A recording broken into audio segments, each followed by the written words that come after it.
The Blazers' breakout star from last year now gets a chance to do it as a full-time starter.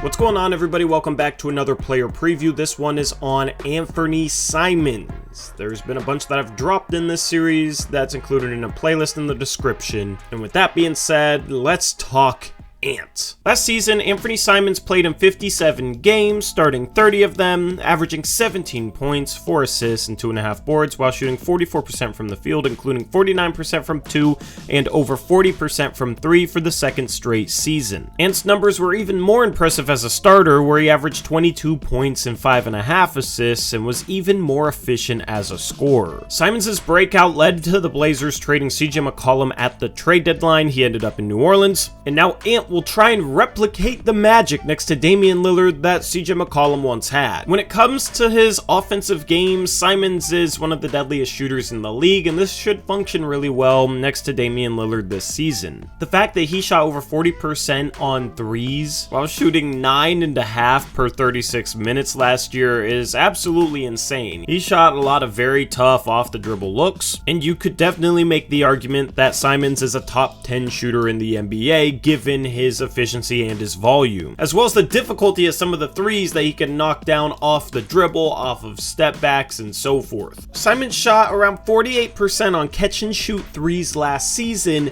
which should function well next to Damian Lillard, and while I don't expect him to replicate that number, that is going to be a really hard shooting clip to repeat, he should be able to get a slightly higher quality of three-point shot this season, playing next to more playmaking and playing next to Damian Lillard. It'll be interesting to see if Simons shoots over 40% once again from 3, and how being the full-time starter really affects him. But where Simons really took a leap last year was his off-the-dribble game, and he should get a chance to have the same sort of role he did last season by playing with the bench lineup and being the main key piece with that second unit. I expect him to get subbed out early in games and then sub back in with that bench unit, and then he runs the show. So you could see him play a little different role depending on who he's in the game with, but that's why I like Anfernee Simons as a starting 2 guard who can catch and shoot and space the floor, and then he can get rotated back in with the bench unit where he can showcase his playmaking and off the dribble game even a little bit more. He read the game much better last year, he was a much better passer, improved his ball handling, and just was overall sharper with the ball. It'll be interesting to see if that takes even another step this year, as he is only 23 years old, so if he can be a little bit better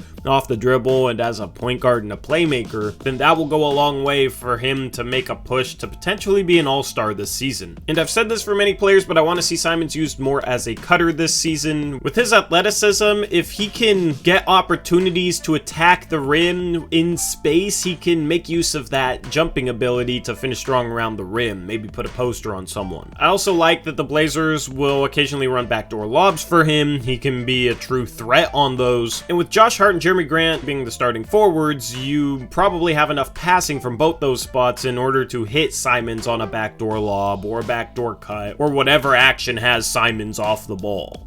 I do want to see Simons attack closeouts a little bit better, especially if he's getting catch and shoot looks. I expect defenses to run him off the 3-point line, given his shooting reputation that he's established. And then he just needs to make use of his playmaking in those situations. I do think he needs to finish a little bit better around the rim. He needs to finish a little bit stronger, get a little bit better at creating body contact with defenders around the rim in order to get layups off. That is something that Damian Lillard excels at that Anfernee Simons could still pick up on. But at this point, he's an established offensive player. It's just going to be interesting to see where that goes. He's no longer playing for a starting spot or for a contract. Maybe that'll give him more confidence, but the change in role from being the guy that he was at the end of last season to being a secondary guy next to Damian Lillard is going to be interesting to watch. On the defensive end, I think Simons gets slightly underrated. I thought he was good getting through screens last year. That's mostly just technique stuff that he's picked up on with which guards of the past few years have not picked up on in Portland. But I also think he can move his feet. I just think he gets a little bit stiff and a little bit too upright when he's defending on the ball, and then he opens up too much. The best defenders in the league, when they're being attacked off the dribble, they slide their feet and absorb contact with their chest and don't drop their shoulder. They don't open up a lane to the rim for opposing ball handlers. I noticed Anfernee Simons doing that a lot last year,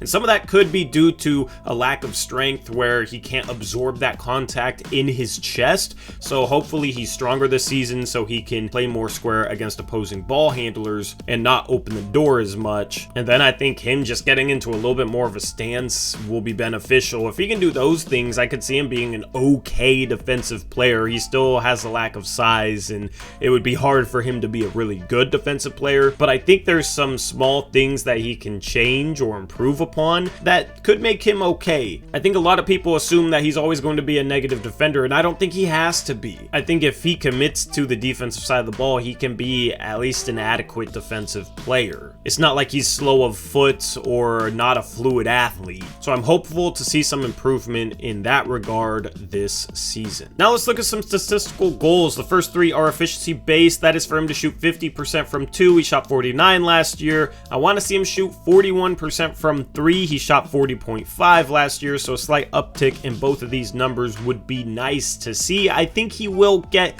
better three-point looks, so he should once again be a 40% three-point shooter. Anything below 40% would be disappointing. That's a pretty high bar, but he's set it there. And then I also want to see him have a true shooting percentage of 60%. The last 2 years, he's been between 58 and 59%. As far as per 36 numbers, my goals for him are 22 points. Last season, he averaged 21 per 36. I want to see him get 5 assists. Last year, he was at 4.7. 4 rebounds, I think, is an achievable goal for him. Last year, he was at 3.2.